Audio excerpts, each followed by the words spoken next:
जय गुरु संतपति। आदरणीय संत समाज, हम लोग पाति परवाना को श्रवण कर रहे हैं। 15 वचनों को हम लोगों ने ग्रहण किया है।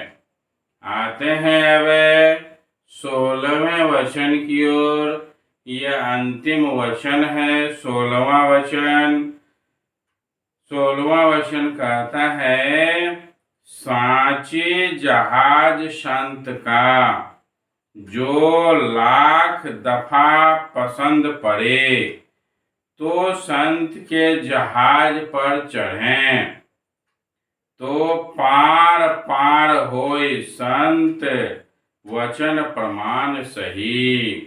बहुत अच्छी बात है। कहते हैं संत का जहाज, संतों द्वारा बतलाया हुआ मुक्ति मार्ग, अर्थात संत का जहाज का अर्थ हो गया संत जो मुक्ति मार्ग बताते हैं, अर्थात संत के बताए गए रास्ते पर चलना, यह वह संत के जहाज पर चढ़ना। साँची अर्थात सत्य है। यह मार्ग विस्तृत, दुस्तर और कठिन नियमों से होकर जाता है। सामान्य मनुष्य को देखने में लगता है कि अत्यंत कठिन मार्ग है। जो इस मार्ग में आगे निकल जाते हैं उसके लिए यह आसान हो जाता है। जैसे सामान्य मनुष्य कहते हैं कि मांस मछली बिना खाए हम नहीं रह सकते हैं, लेकिन जो संत जन हैं वह शाकाहारी भोजन करते हैं, तो वह मांसाहारी के लिए एक आश्चर्यजनक बात हो जाती है कि ये कैसे रह जाता है, कैसे जीवन यापन कर लेता है। आज जो संसार का नियम है, बिना सच बोले संत नहीं रहते हैं। ऐसे संतों को झूठे लोग समझते हैं कि ये लोग भी झूठ बोलते हैं, क्योंकि वह हमेशा झूठ से उसको लेना देना है, झूठ ही उसका चबेना है। इसलिए उसको लगता है कि संत लोग भी झूठ बोलते होंगे। तो सामान्य मनुष्य के लिए बहुत सारा चीज ऐसा लगता है कि असंभव है कि बिना झूठ बोले तो दुनिया ही नहीं चलेगा, ईमानदारी से दुनिया ही नहीं चलेगी।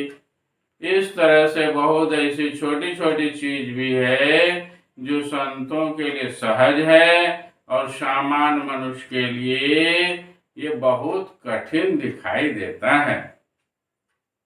जो इन कठिन नियमों का पालन कर सके उसे संत के जहाज पर चढ़ना चाहिए। जो मन को स्थिर कर दृढ़ता के साथ जहाज पर चढ़ जाता है, वह प्रमाणित वचन है कि उसके कर्म बंधन को काट कर भवसागर से पार हो जाता है, आवागमन से छूट जाता है और निज देश अर्थात संत देश में निवास करता है। संतों की ये बातें प्रमाणित है, क्योंकि उन्होंने अनुभव के आधार पर ही ये बातें कही हैं। उसने पहले इस पथ पर चल करके गंतव्य स्थान तक पहुंचे, तब इन बातों को लोगों में रखा गया कि यह मार्ग सही है, इसलिए संत के मार्ग पर चलना चाहिए। बहुत ही सुंदर बात कहे हैं। 16 वचनों के माध्यम से साधकों को इन सभी वचनों को समझना चाहिए।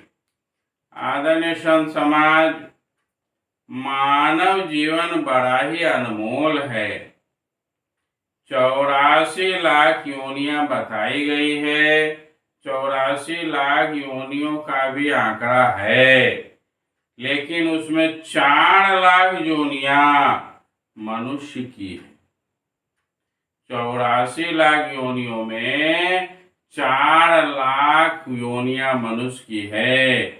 और यह जो 4 लाख योनियां मनुष्य की है, ये मनुष्य सिर्फ जानवर की तरह खाने, सोने, मैथुन करने और काम करने के लिए है। इसके अलावा इसके खोपड़ी में परमात्मा, भक्ति, यह सब सत्संग, यह सब समझ में नहीं आती है। ये लोग एक जोनी है, 4 लाख जोनियां मनुष्य की हैं, जिसमें कि लोगों को भक्ति भावना, प्रभु, सत्संग, भगवान, यह सब सिर्फ अगर करता भी है, देखा देखी, मंदिर में पूजा कर लिया, प्रसाद चढ़ा लिया, लेकिन उसमें ये भक्ति भावना कभी पैदा नहीं होती है। जो इस प्रकार के 4 लाख योनियों के बाहर के मनुष्य हैं, जो इनसे बाहर फेंके गए हैं, वही संत मार्ग पर चलते हैं ठीक ठीक, और वे अपना कल्याण का मार्ग खोजते हैं। वह परमात्मा, प्रभु, सद्गुरु और भगवान को समझते हैं और जीवन के रहस्य को जानने का प्रयास करते हैं या जान लेते हैं। ऐसे ही मनुष्य वास्तव में मनुष्य हैं। बाद बाकी ये 4 लाख योनियां जो मनुष्य की है, ये कुत्ते, बिल्ली, गधा, ऊंट की जोनियों की तरह ही जोनी है। इसे यह भक्ति मार्ग समझ में नहीं आता है। इसलिए आदरणीय संत समाज, आप उस 4 लाख के अंदर हैं कि बाहर हैं, अपने के अंदर झांक करके देख सकते हैं। जो कल्याण का मार्ग चाहते हैं, उसे 4 लाख के बाहर जाना होगा। अर्थात सबसे पहले खान पान सुधारना होगा। नंबर 2, विचार सुधारना होगा।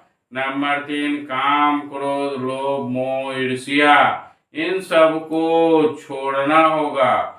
शरीरगत बुराइयों को मिटाना होगा और फिर एक अच्छे सच्चे सद्गुरु से मिलकर, दीक्षा लेकर, उस परम प्रभु परमात्मा जो अनाम पद पर बैठे हैं, उन तक के रास्ता को तय करना होगा और फिर अपने आप में लीन रहना होगा, अपने आप में मगन रहना होगा और किसी से कोई काम जरूरत नहीं पड़ेगा और वह आनंद मग्न होकर संसार सागर से पार होकर चला जाएगा, स्वतंत्र हो जाएगा। वह, उस पर कोई बंधन नहीं रहेगा। जिस तरह से आज का मनुष्य कोई शराब के बंधन में है, कोई बीड़ी के बंधन में है, कोई दूसरे के मजदूरी गुलामी में है, ये छोटी छोटी बात है। लेकिन शरीर और आत्मा को अलग करना यह असाधारण चीज है। इस बंधन से मुक्त होना है जिसे, वह पहले 4 लाख योनियों के बाहर जाने का चेष्टा करें और फिर सद्गुरु करके अपना कल्याण करें। आदरणीय संत समाज, एक उत्तम कोटि का मनुष्य बनकर जीवन यापन करें, अपना भी कल्याण करें, अपने अगल बगल टोला पड़ोस का भी कल्याण करें और फिर अपने भी तरें और औरों को भी तारें। ये पाती परवाना समाप्त हो गया। आज इतना ही। जय गुरु संत।